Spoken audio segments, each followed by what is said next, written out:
I want to invite you to Russia. I want to show you Russia, all expense paid.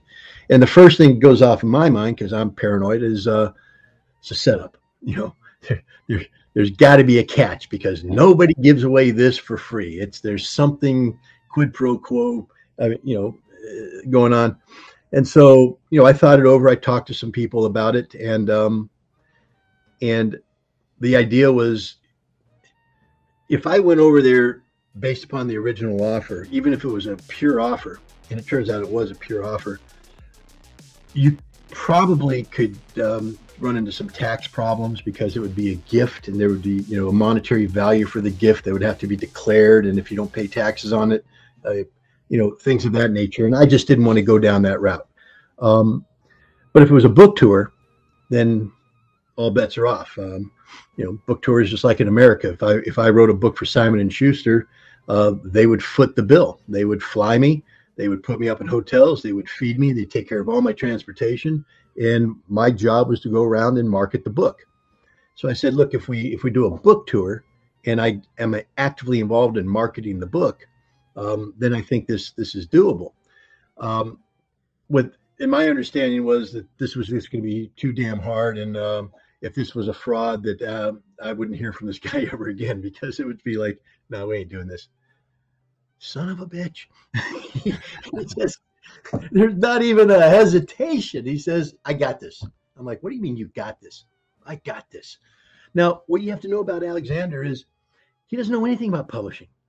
He doesn't know anything about any of this stuff. This guy is a businessman. He runs a company. He's the general director of what they call the Investment Development Agency of Novosibirsk. His job, it's a quasi-government private. It sort of straddles that zone between government and private enterprise.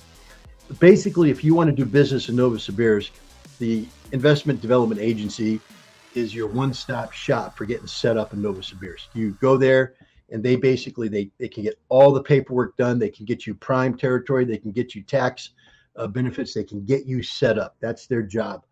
And they have these investment development agencies in all the major economic areas in Russia. It just so happens that the one that Alexander Zuryanov runs in Novosibirsk is the best, because he's the best.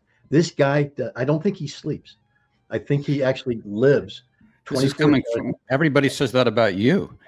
Well, no, this guy put me to shame. This guy is literally just nonstop energy.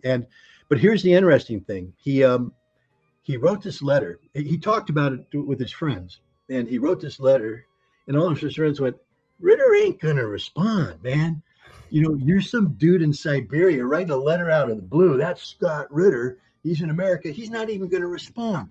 And he came back and said, well, he responded. He ain't going to come to Russia. He's not going to go there. No way he would do that. Are you crazy? Relations are bad. He's on a hit list. His government hates him. He'll never come. And Alexander then goes, he's here. Now, here's the deal. See, Alexander committed to this tremendous itinerary, and he had it lined up, but he paid for this by himself. Now, I'm not supposed to know this, and I don't know this, but this isn't like the Russian government handed him a wad of cash and said, okay, we got this for you, buddy. This was Alexander selling personal assets to raise the money to get this done.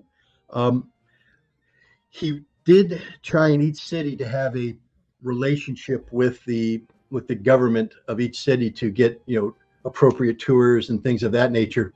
But nobody believed that I was going to show up. So half these people are saying, yeah, we'll be there for you, Alex. We'll be there for you. When Ritter comes, we'll be there. Ritter ain't coming. Don't do anything, guys. And all of a sudden I'm here, and Alex, he has his phone. It's the most powerful phone in Russia, literally, because Alex is just making phone calls 27. All right, Ritter's here. You said you're going to help. Well, what do you mean you're not going to help? You're going to help. I'm going to. Next, we got the tour all that. And the whole trip was just Alex nailing down the itinerary as we go along. And it was perfect. Everything he did was perfect. But that phone is... Even though it was unpredictable, it kind of just fell into place. It seems like it was somewhat improvised. It was, well, like I said, he had a plan. Yeah. He had a vision, and he had made initial contacts. but nobody believed I was going to show up. Even when I showed up, you know who else I don't think believed that I was going to show up? The publisher. I don't think the publisher thought I was going to show up, because I'm sort of showing up and the publisher's like, oh shit, he's here. Yeah, God damn, what do we do? Okay. And so they're sort of making it up as they go. And it was perfect. We had wonderful venues. Everything was wonderful. Awesome. I'm not critical at all. I'm just saying that this guy, anybody who thinks Russians are lazy, hardest working guy I've ever seen in my life. Anybody who thinks that Russians are, I don't know, underachievers, underachievers. This guy is just rocking and rolling 24/7. You know, he is. He used to be a kickboxer and a power lifter. Now, the Alexander you see in these photographs has slimmed down quite a bit, but he used to have arms that were twice as big as my thighs.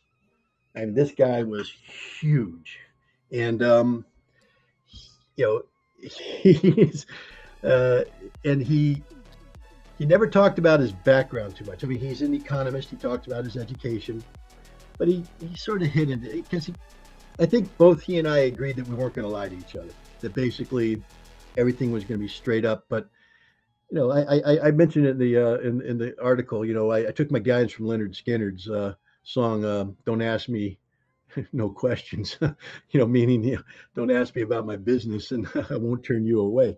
But he said, you know, at one point in time, his grandfather, he's very proud of his grandfather. His grandfather was a colonel in SMERSH, which is the counterintelligence arm of the NKVD, or the Russian Soviet secret police. He was on the border at Brest when Brest became a hero fortress. The battle for Brest is legendary. He was one of the few who escaped, and then he would carry out missions in the rear. He would be parachuted in to hook up with partisans, and they'd blow up trains and assassinate German generals and all this kind of stuff. So this guy was a legitimate, you know, action figure kind of a guy. Didn't talk about the war with his son or with his grandson, but he raised him in Crimea. And Alexander looks up to his grandfather. He talks about him all the time, and he speaks about how, especially on Victory Day, you know, that his grandfather is looking down from above. You know, that was a theme throughout all of Russia, that they're up there looking down at us, and they're holding us to account. You know, are we behaving in a manner that sufficiently honors the sacrifice they made for us? But so I always wondered if he was a military guy, and he didn't talk like he was, except he worked for a company called Vector, and he was very honest about it. And if you look up Vector, it's a Vector Industries. It was the Soviet biological warfare program.